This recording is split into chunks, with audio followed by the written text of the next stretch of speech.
तो कैसे हो आप सब। आई होप आप सब अच्छे होंगे। Welcome to my YouTube channel retail with Ekta. हम 11th क्लास के MCQs एंड शॉर्ट क्वेश्चंस कर रहे थे। आज हम पहले हम कर चुके हैं फर्स्ट यूनिट का फर्स्ट और सेकंड सेशन कंप्लीट। आज के इस वीडियो में हम करेंगे थर्ड और फोर्थ सेशन। तो स्टार्ट करते हैं।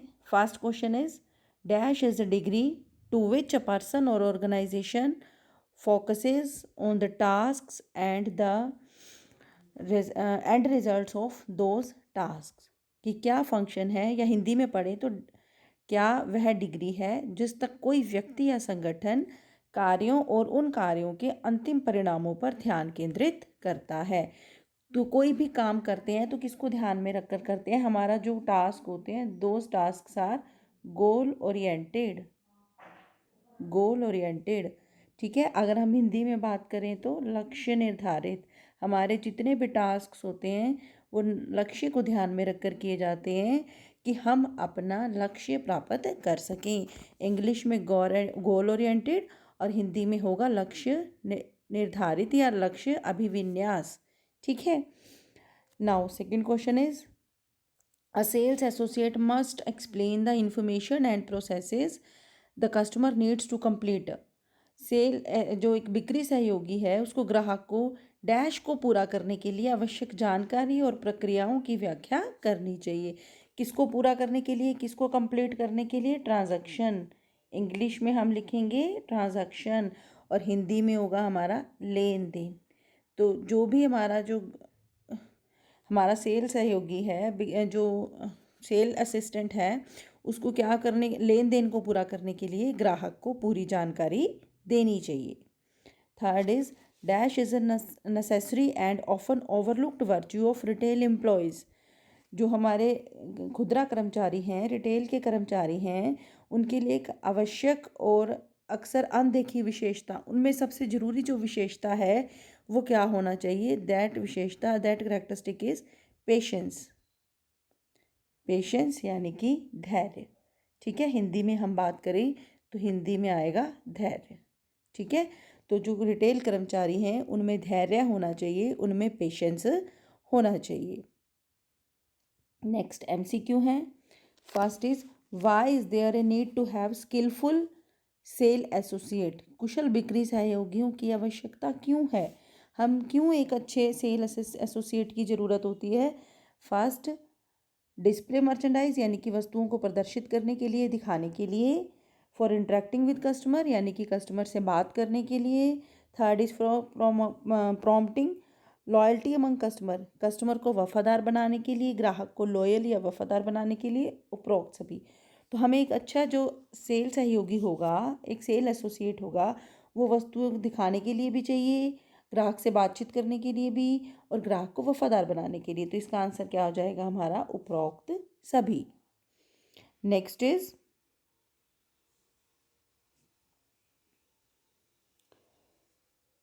the ability to readily listen to a complaining customer and to understand him or her comes under which skill। यानी कि शिकायत करने वाले ग्राहक को ध्यान से सुनने और समझना, इस क्षमता को कौन सा कौशल कहते हैं? धैर्य, सावधानी, संचार या लचीलापन, यानी कि पेशेंस, अटेंटिवनेस, कम्युनिकेशन या रेजिलेंस। तो बेटा पेशेंस होता है धैर्य, अगर कस्टमर चिल्लाता है तो भी हमें शांत रहना चाहिए। कम्युनिकेशन होता है बातचीत, कस्टमर से अच्छे से बात करना। रेजिलेंस होता है लचीलापन, यानी कि हमें कस्टमर के अनुसार खुद को बदलना। लेकिन कस्टमर की शिकायत को ध्यान से सुनना और समझना किस में आता है? अटेंटिवनेस, यानी कि हम सावधानीपूर्वक बहुत अटेंटिवली ध्यान से उसकी बात सुनते हैं और उसकी शिकायत को दूर करने के लिए उसकी शिकायत को अच्छे से समझते हैं। तो ये किस में आएगा? अटेंटिवनेस यानी कि सावधानी। Third is skill is an, कौशल क्या है? इनबोर्न एबिलिटी यानी कि जन्मजात क्षमता, लर्नड एबिलिटी यानी कि सीख कर आने वाली क्षमता। Third is both of the above यानी कि उपरोक्त दोनों, और डी है इनमें से कोई नहीं। तो कोई भी स्किल है वो लर्नड एबिलिटी होती है, हम उस स्किल को सीख सकते हैं। जैसे कि कंप्यूटर की स्किल है, टीचिंग स्किल है, या कोई भी कौशल है हम उसको आसानी से सीख सकते हैं। तो जो स्किल है वो हमारी लर्नड एबिलिटी है, यानी कि सीखी जाने वाली क्षमता, सीखने की क्षमता। नेक्स्ट इज सम कस्टमर्स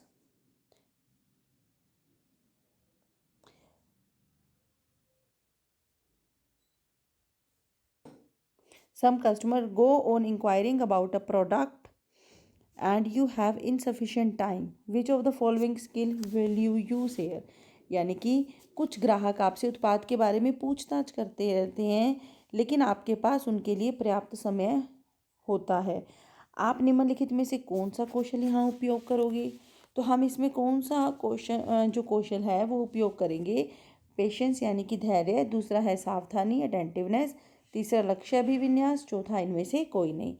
तो ये क्या कह रहे हैं कि कस्टमर आपसे पूछता है और आपके पास पूरा टाइम है, आप उससे आसानी से बात कर सकते हैं, तो आप क्या करोगे? अपने लक्ष्य को प्राप्त करने के लिए बात करोगे। आपका मेन लक्ष्य क्या है? वस्तु को बेचना। तो हमारा जो बातचीत होगी वो गोल ओरिएंटेशन यानी कि लक्ष्य अभिविन्यास पे आधारित होगी। Next is which of this is not a skill? इनमें से कौन सा कौशल नहीं है? कौन सा कौशल नहीं है? कौशल होता है किसी भी काम को अच्छे तरीके से करना। तो कारपेंट्री यानी कि बढ़ईगिरी, दूसरा है रीडिंग एंड राइटिंग, तीसरा है कुकिंग, फोर्थ है राइजिंग अप यानी कि ऊपर उठना। तो कारपेंट्री भी एक अच्छा कौशल है, हमें सीखना पड़ता है। पढ़ना लिखना भी सीखना पड़ता है, ये भी एक कौशल है।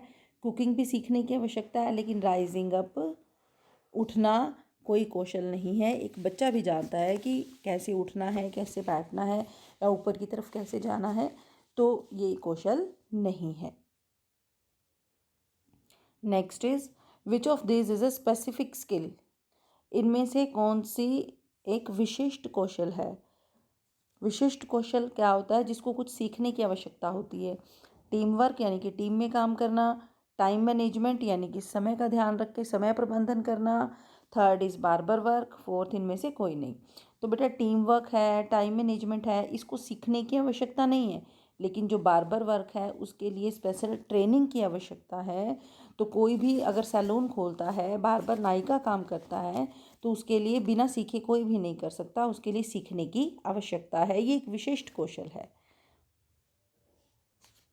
Next is which of this is an essential step of skill development? इनमें से स्किल डेवलपमेंट का यानी कि कौशल विकास का एक अनिवार्य कदम है। पहला है taking stock to yourself यानी कि खुद का जायज़ा लेना, दूसरा है क्रिएटिंग ए प्लान यानी कि योजना बनाना, तीसरा है creating an environment for development, development के लिए, विकास के लिए वातावरण बनाना, चौथा है उपरोक्त सभी। तो हमें इसके लिए ये सभी चीज़ों की आवश्यकता है। हम देखेंगे कि हम क्या हैं, फिर हम क्या बनना चाहते हैं, उसके लिए हम योजना बनाएंगे और उसके लिए हम एक वातावरण तैयार करेंगे कि हम वैसा बन पाए। तो इसका आंसर क्या आ जाएगा? उपरोक्त सभी। आगे है ट्रू फॉल्स यानी कि सही और गलत।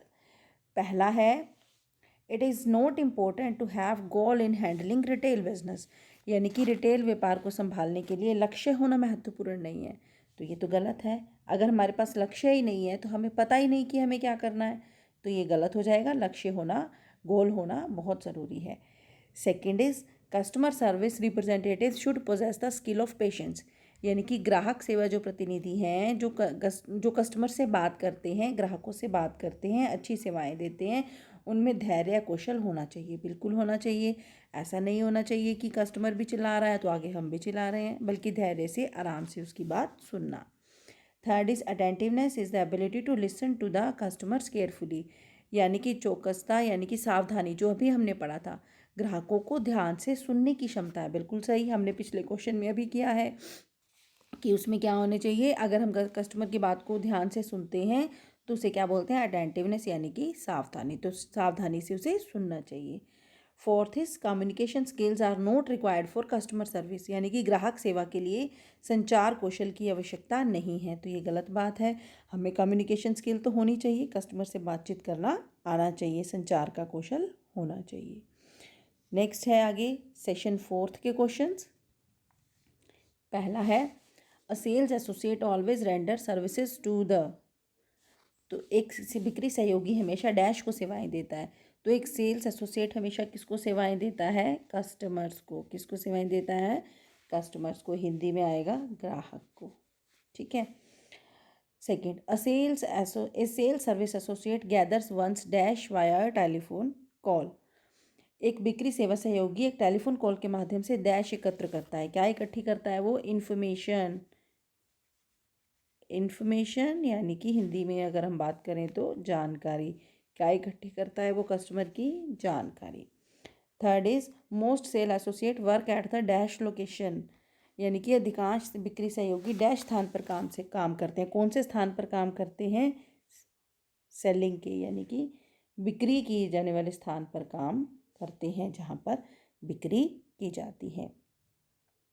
आगे हैं MCQ।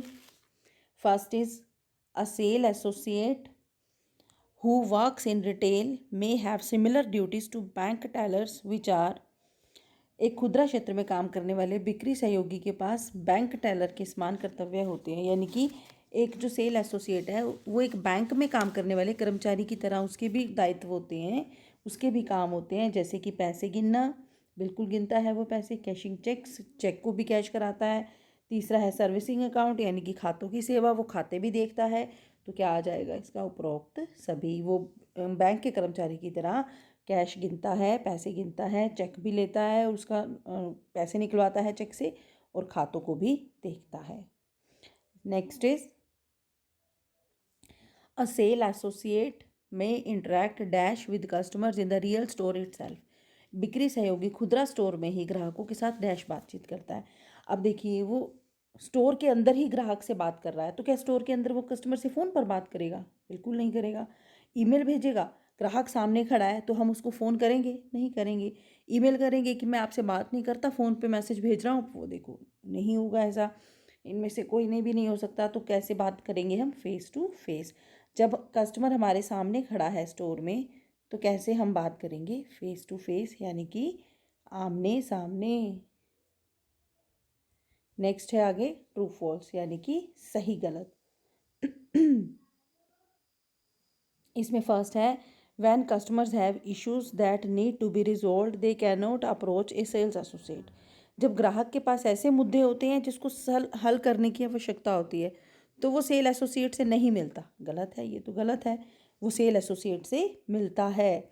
Second is a sales associate deals directly with customers. A sale associate ग्राहकों के साथ सीधे डील करता है, ग्राहकों से बात करता है। बिल्कुल सही।